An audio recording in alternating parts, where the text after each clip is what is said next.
Les naufrages successifs de bateaux de migrants au large de la Grèce qui ont fait au moins 22 morts cette semaine ont une fois de plus mis en lumière les dangers de la traversée de la Méditerranée vers l'Europe.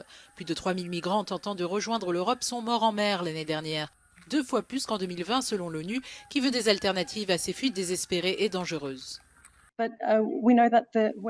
Nous savons que les conditions météorologiques étaient assez défavorables dans la région. Malheureusement, c'est un crève-cœur de voir une nouvelle tragédie en mer et la perte de tant de vies. Il faut donc vraiment une action concertée pour remédier à la situation des personnes qui recourent à ces voyages très dangereux et risqués en l'absence de voies alternatives suffisantes pour assurer leur sécurité.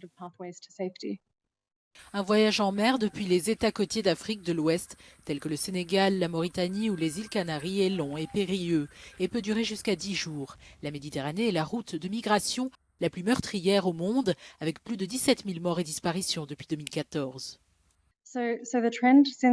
Même si la tendance depuis 2015 est à la baisse, les voyages deviennent de plus en plus dangereux. Nous voyons le nombre de morts augmenter.